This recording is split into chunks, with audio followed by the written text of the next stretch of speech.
Olá, pessoal. Vamos continuar o nosso conteúdo do nono ano. Agora, começando o capítulo 6, que fala sobre Europa Ocidental. Na verdade, o capítulo 6, ele começa fazendo uma introdução sobre o continente europeu completo. E mais à frente vocês vão entender o porquê dessa divisão Europa Ocidental e Europa Oriental. Então, a princípio, nós vamos falar de características da Ocidental e Oriental, mas depois a gente vai mostrar por que tem essa divisão. Bem, já iniciando aqui, falando sobre essa questão da divisão do continente europeu, mesmo o capítulo tendo um título de Europa Ocidental, nós vamos começar primeiro falando sobre o continente europeu como um todo. Então, o continente europeu, ele tem essa configuração aqui de divisão política. Aqui é o mapa do continente europeu como é hoje. Hoje, assim, levando em consideração quando esse livro foi feito. Isso aqui é uma atualização, acho que de 2018. E como vocês estão vendo aí, né, o continente, né, é onde está localizadas as principais potências econômicas do mundo, excetuando Estados Unidos, que é a América. Os demais países com os melhores PIBs estão localizados no continente europeu, na Europa. Então, em relação à questão do aspecto físico, né, você pode ver que ela tem uma ligaçãozinha com a Ásia. Muitos chamam de Eurásia. Costumam chamar por causa dessa região aqui, ó. Por causa desse trecho aqui da Rússia, que está perto da Ásia, do restante da Ásia. Por causa desse trechinho aqui, que está sempre próximo do continente asiático, né? Então, por isso, costumam chamar de que existem terras de Eurásia. Algumas terras são chamadas de Eurásia, porque está próximo da Ásia. Como vocês sabem também, essa divisão é feita, né, devido à questão da Rússia, né? A Rússia, como vocês podem ver aqui, o país todo vai até mais ou menos um trecho bem maior aqui, né, de terras.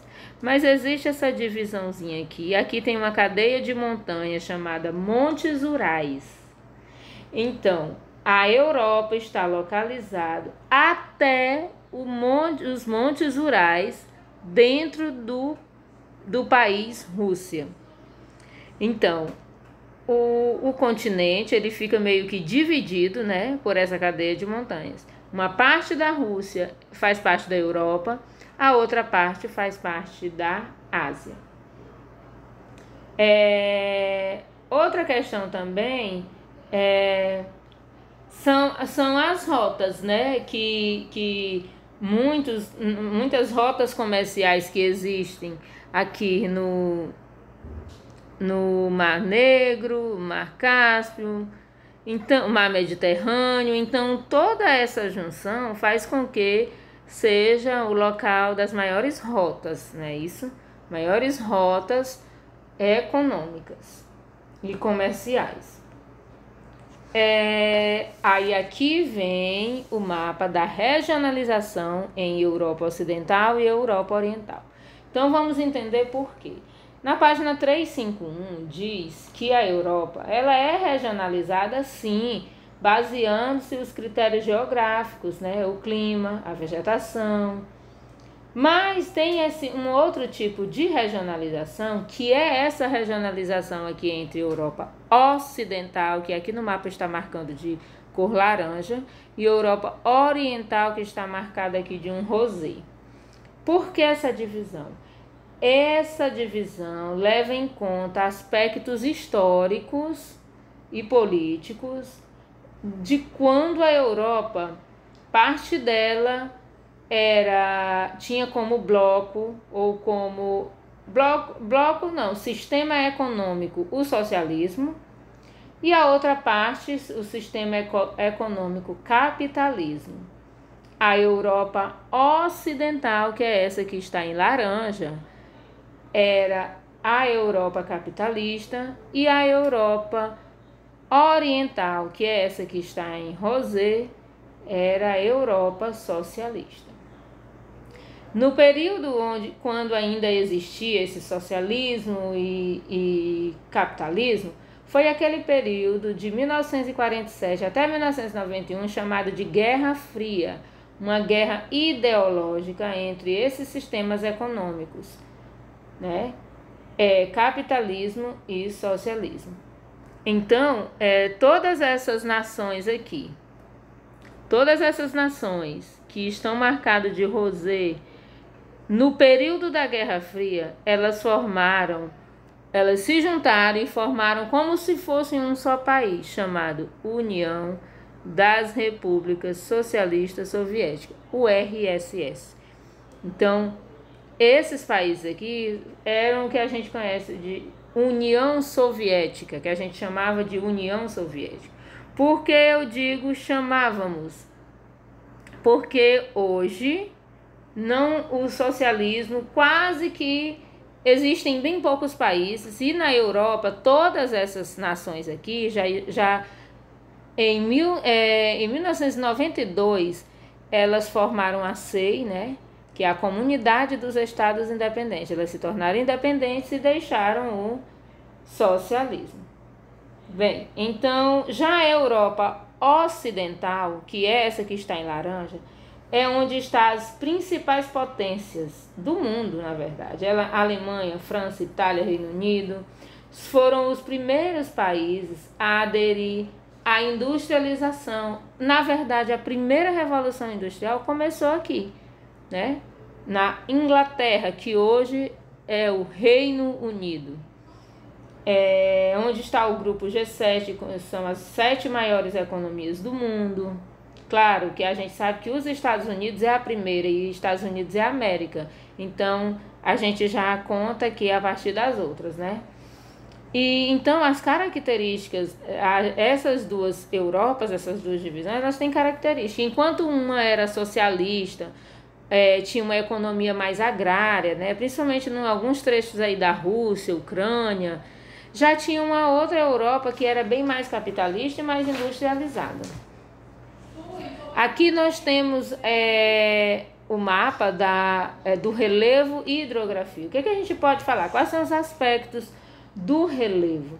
A gente pode ver aqui, só olhando para o mapa, a gente pode ver que estão marcadas as altitudes acima de 2.000 metros, ou seja, os trechos mais altos, as partes mais altas, são essas que estão pintadinhas de laranja, ou seja, são as grandes cadeias de montanhas. E se a gente for ver, está mais localizado em poucas partes.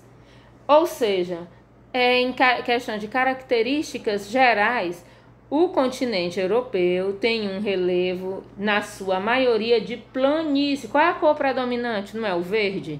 São as elevações de 0 a 200 metros. Então, são as áreas de planície. Na sua maioria, é planície.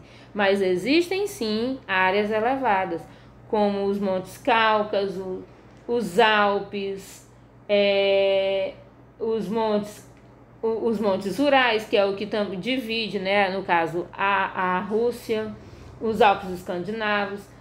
Tem um trecho de Planalto Central Russo, a planície da Hungria. Então, são várias, existem as áreas altas, mas a gente vê que como característica principal do relevo são áreas de planície, né? Áreas de planície. E outra característica é em relação à questão da hidrografia. A questão da hidrografia, a gente pode ver o que? Existe rodeados por várias penínsulas. O que são as penínsulas? São essas áreas aqui, ó. As pontinhas. Quando tá soltinho assim, a gente chama de ilha. Mas quando é um trecho juntinho ao continente, como esse caso aqui, a gente chama de península. Então, são áreas que tem muitas penínsulas, áreas em que a maior parte tem uma grande influência. Então, no geral, a hidrografia tem grande influência das massas oceânicas. Poucos são os rios, poucos mesmo. Mas existem sim alguns rios na região que são muito importantes, né, para a população, como a gente pode citar Rio Danúbio, o Rio Reno. Existem vários rios que a gente pode citar como importantes, né, para a região, mas na sua maioria as massas oceânicas, ou seja, as águas oceânicas têm uma influência maior, tá ok? E aqui nós vamos falar do clima. Claro que aqui a aula eu tô explicando características gerais, eu não tenho como falar de questão como é o Mar Negro, como é o Rio Danúbio, como são as cordilheiras do Cáucaso. Eu não tenho como falar detalhadamente. Eu tenho como dizer características gerais. Então, características gerais de hidrografia. Existem poucos os rios que são considerados importantes e a maioria da influência de hidrografia vem do mar, são as águas oceânicas, devido a estar rodeado dessa quantidade de águas oceânicas. Relação ao relevo, na sua maioria é planície, mas tem algumas áreas de planalto e montanhas que a gente pode destacar. Agora falando aqui do clima. Clima e vegetação, na página 354, vamos começar falando do clima. Como vocês podem ver, há uma diversidade climática também, assim como é na América, assim como é em qualquer outro lugar, há uma diversidade. Se vocês observam, o que mais chega próximo do Círculo Polar Ártico, nós vamos encontrar, consequentemente, um clima polar. Quanto mais próximo aí vem descendo um pouco mais, a gente encontra uma corzinha roxa. Que clima é esse? Frio. Então, acima do Círculo Polar Ártico, a gente encontra um polar. Mais abaixo, a gente encontra um frio, ou seja, um intermediário. E também temos uma corzinha que é um marrom claro, né? Que a gente pode chamar de temperado. Ou seja, esse tipo de vegetação temperada é parecido com o temperado com o que a gente vê aqui no Brasil, na região de Rio de Janeiro, já chegando perto da região sul. Então, tem um clima temperado, onde tem vegetações de grande porte até, não tão grandes, mas assim, bem mais parecido com uma floresta, querendo dizer assim. Temos também uma corzinha marrom escuro, que está praticamente sozinho, bem aqui, ó. Que clima é esse? Altas montanhas. Então, assim, apesar de existirem montanhas em alguns trechos, né? Em vários trechos existem montanhas, mas essa aqui é uma característica, né? É uma cadeia de montanhas que são os Alpes. Então, nessa região, devido a ser tão alto, predomina um clima de alta montanha.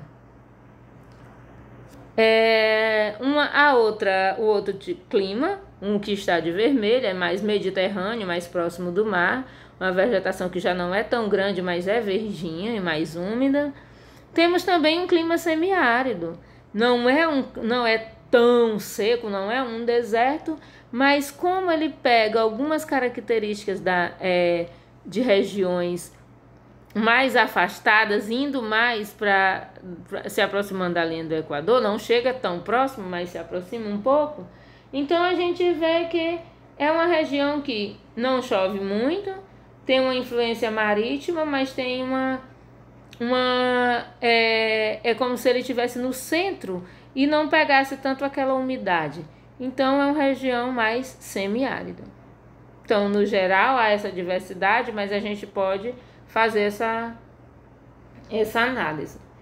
Vegetação. Então, da mesma forma, gente, se você for comparar os dois mapas, você vai ver onde o clima é frio, onde o clima é polar, a vegetação logicamente, a vegetação é gelo, um pouquinho gelo, que está no roxinho mais claro, e também vegetação tundra, que é uma vegetação bem rasteira, que parece uma graminha, que ela consegue viver em regiões mais congeladas. No semiárido, olha o mapa do semiárido que está em laranja aqui. Qual é a vegetação predominante? A vegetação predominante é estepe e pradaria. O que é o estepe e pradaria? Uma vegetação que lembra, não estou dizendo que é, eu estou dizendo que lembra um pouco do nosso cerrado brasileiro, entrando meio que na caatinga. Então, é uma vegetação tipicamente de lugar mais seco. Onde há o clima temperado, a vegetação vai ser mais verdinha, floresta temperada, e assim sucessivamente. Então, sempre o clima e a vegetação eles vão estar interligados. Vamos falar agora das características gerais da população, né? A população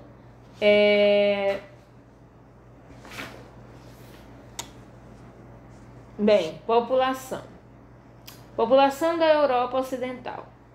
O que nós podemos falar sobre a população da Europa Ocidental? No geral, a população é formada, né, por povos de origens latina, e saxônica e germânica. Apresenta, assim, grandes, bons índices de desenvolvimento humano. São um dos melhores índices do mundo. As pessoas conseguem envelhecer com qualidade. No geral, é isso. E apresenta uma renda per capita mais elevada, ou seja, a distribuição de renda entre a população é bem melhor, é a melhor do mundo, na verdade.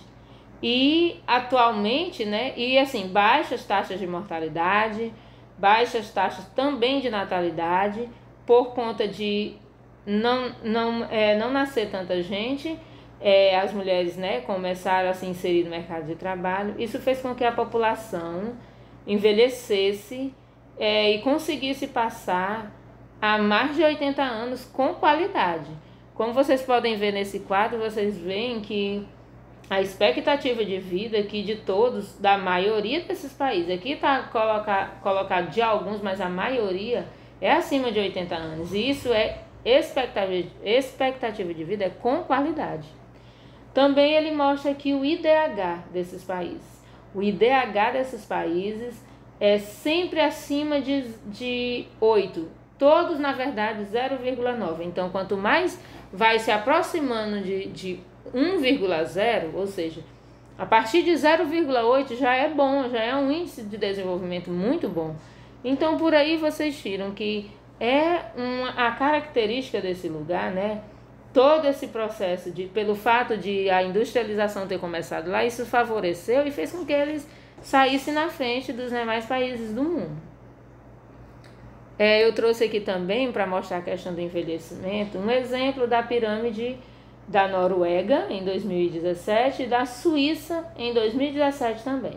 Observe que a gente vê que a base da pirâmide, né, a base bem menor, bem mais fininha do que o topo, ou seja, temos sim mais idosos, né? Mas aí tem um lado que eles veem como desvantagem. Qual é a desvantagem? É que se tem mais idosos, tem pouca gente como população economicamente ativa. Então, tem pouca gente, pouca demanda para o mercado de trabalho, né? E isso dá um impacto na economia e como também dá um impacto no gasto com a previdência, porque aí se são idosos, eles vão precisar dos benefícios dele, não é isso? Aqui nós vamos falar na página 362, sobre a questão da migração para a Europa. Então, a Europa é um dos lugares que mais tem recebido migrantes através com entrada ilegal, como vocês veem aqui no mapa, a setinha, e muitos deles vindo da Ásia, de regiões da Turquia, de forma clandestina, muitas vezes fugindo de guerras, de algum problema, né, de conflitos, ou mesmo sendo contrabandeados, né? Eles às vezes nem sabem eles nem sabem para onde estão indo, muitas vezes nem sabem por que estão indo. Outros terminam indo mesmo por questão de como tem a Europa como asilo, né? Eu vou me abrigar porque eu estou passando por um perigo de vida no meu país de origem. Então, a Europa tem recebido, né, na sua maioria, esse tipo de migração. Sobre a distribuição da população.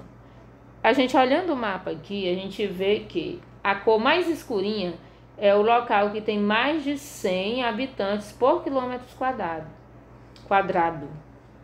Ou seja, nas regiões mais industrializadas, Londres, na Inglaterra, geralmente as regiões mais industrializadas, as capitais de alguns países, é onde está mais escurinho, é onde tem mais gente. Consequentemente, se vocês forem lembrar lá do mapa de clima, o que favorece? Olha essa região aqui do clima temperado. Alemanha, França, Polônia. Agora vamos ver aqui. A maior parte da população está nessa região. Por quê? Nem tem como morar por muito tempo ou em boas condições no semiárido, como também não tem como morar num clima polar. Observem a cor acima do círculo polar ártico, para você ver como essa distribuição é mais em decorrência nas cidades onde tem mais uma influência econômica, onde tem condições, né, para se viver. E como diz o texto, a população ela leva em conta a questão relevo, a questão climática para se abrigar, assim como também as questões econômicas.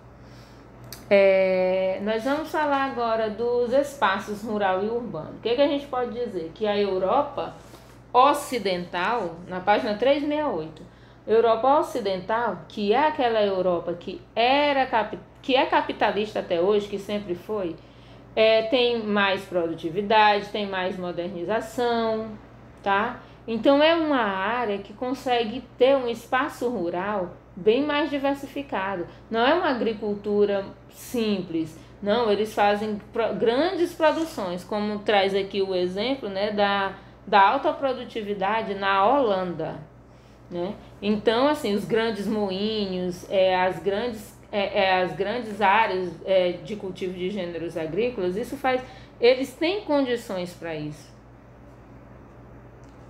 E falando aqui do espaço urbano, como é o espaço urbano? Aqui a gente já está falando de Europa Ocidental, tá?